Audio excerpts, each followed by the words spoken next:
Hi అండి అందరికీ. పంచలోహాల్లో మెట్టలు ఇవి.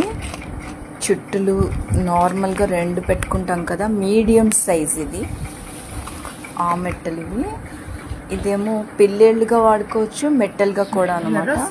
స్టోన్ తోటి చేయించాము. మధ్యలో పింక్ స్టోన్ వస్తుంది ఈ మోడల్కి.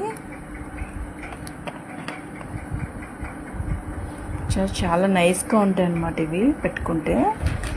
పంచలోహం కంటిన్యూ కాళ్ళకు అలా ఉంచుకోవచ్చు. ఇందులోనే స్ప్రింగ్ మోడలు వాడే కొద్దీ షైన్ అవుతూ ఉంటాయి. దీంట్లోనే మధ్యలో డిజైన్ వచ్చింది. చుట్టల్లోనే 2 మోడల్స్ పెట్టాను చూడండి. దీంట్లోనే సన్నగా పెట్టుకునే మోడలు అండ్ దీని మీద ఇంకొంచెం బ్రాడ్ కూడా ఇందాక చూపించాను కదా, అది కావాల్సిన వాళ్ళు ఆర్డర్ చేయగలరు. Thank you.